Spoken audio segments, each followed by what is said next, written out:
BJP ನಾಯಕರ ಹೋರಾಟದ ಬಗ್ಗೆ ಸಿಂಹ ಟೀಕೆ ಮಾಡಿದ್ದಾರೆ. ಪರೋಕ್ಷವಾಗಿ ಬಿಜೆಪಿ ಹೋರಾಟ ಸಾಲದು ಅಂದಿದ್ದಾರೆ ಪ್ರತಾಪ ಸಿಂಹ. ವಾಲ್ಮೀಕಿ ನಿಗಮದಲ್ಲಿ ಸರಿಯಾಗಿ ಹೋರಾಟ ನಡಿಬೇಕು. ಸರಿಯಾಗಿ ಹೋರಾಟ ನಡೆದ್ರೆ ಸಿಎಂ ಕುರ್ಚಿ ಅಲ್ಲಾಡುತ್ತೆ.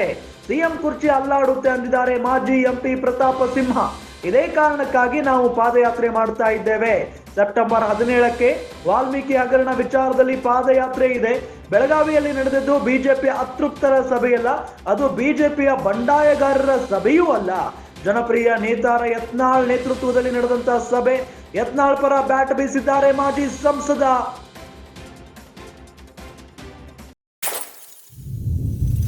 ಯತ್ನಾಳ್ ಪರ ಬ್ಯಾಟ್ ಬೀಸಿದ್ದಾರೆ ಮಾಜಿ ಸಂಸದ ಪ್ರತಾಪ ಸಿಂಹ. ಬಿಜೆಪಿ ನಾಯಕರ ಹೋರಾಟದ ಬಗ್ಗೆ ಇಲ್ಲಿ ಪ್ರತಾಪ ಸಿಂಹ ಅವರು ಟೀಕೆಯನ್ನ ಮಾಡಿರೋದು. ಮೊನ್ನೆ ಬೆಳಗಾವಿಯಲ್ಲಿ ಒಂದು ಸಭೆ ಆಗುತ್ತೆ. ಅದರಲ್ಲಿ ಬಿಜೆಪಿಯ ಘಟಾನುಘಟಿ ನಾಯಕರು ಕೂಡ ಭಾಗಿಯಾಗ್ತಾರೆ. ರಮೇಶ್ ಜಾರಕಿಹೊಳಿ ಮತ್ತು ಬಸನಗೌಡ ಪಾಟೀಲ್ ಯತ್ನಾಳ್ ಅವರ ನೇತೃತ್ವದಲ್ಲಿ ಸಭೆ ನಡೆಯುತ್ತೆ. ಅದಾದ ನಂತರ ಬಿಜೆಪಿಯಲ್ಲಿ ಎಲ್ಲವೂ ಸರಿಯಿಲ್ಲ ಅನ್ನೋದು ಬಹಳ ಸ್ಪಷ್ಟವಾಗಿ ಮತ್ತೊಮ್ಮೆ ಚರ್ಚೆಗೆ ಬರುತ್ತೆ. ಅದರಲ್ಲೂ ಬಹಳ ಪ್ರಮುಖವಾಗಿ ಪ್ರತಾಪ ಸಿಂಹ ಅವರು ಕೂಡ ಆ ಒಂದು ಸಭೆಯಲ್ಲಿ ಭಾಗಿಯಾಗಿದ್ರು.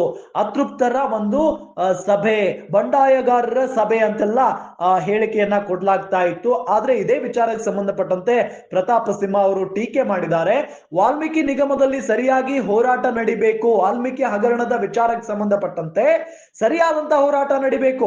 ಸರಿಯಾಗಿ ಹೋರಾಟ ನಡೆದ್ರೆ ಸಿಎಂ ಕುರ್ಚಿ ಅಲುಗಾಡುತ್ತೆ, ಸಿಎಂ ಕುರ್ಚಿ ಅಲ್ಲಾಡುತ್ತೆ ಅಂತ ಹೇಳಿ ಈ ಸಂದರ್ಭದಲ್ಲಿ ಮಾಜಿ ಎಂಪಿ ಪ್ರತಾಪ್ ಸಿಂಹ ಹೇಳಿಕೆಯನ್ನ ಕೊಟ್ಟಿದ್ದಾರೆ. ಇದೇ ಕಾರಣಕ್ಕಾಗಿ ನಾವು ಪಾದಯಾತ್ರೆಯನ್ನ ಮಾಡ್ತೇವೆ. ಸೆಪ್ಟೆಂಬರ್ 17ಕ್ಕೆ ವಾಲ್ಮೀಕಿ ಹಗರಣ ವಿಚಾರದಲ್ಲಿ ಪಾದಯಾತ್ರೆ ಇದೆ. ಬೆಳಗಾವಿಯಲ್ಲಿ ನಡೆದಿದ್ದು ಬಿಜೆಪಿ ಅತೃಪ್ತರ ಸಭೆಯಲ್ಲ, ಅದು ಬಿಜೆಪಿಯ ಬಂಡಾಯಗಾರರ ಸಭೆಯೂ ಕೂಡ ಅಲ್ಲ. ಜನಪ್ರಿಯ ನೇತಾರ ಯತ್ನಾಳ್ ನೇತೃತ್ವದಲ್ಲಿ ನಡೆದಂತಹ ಸಭೆ ಅಂತ ಹೇಳಿ ಯತ್ನಾಳ್ ಅವರ ಪರವಾಗಿನೇ ಪ್ರತಾಪ ಸಿಂಹ ಬ್ಯಾಟ್ ಬೀಸಿದ್ದಾರೆ.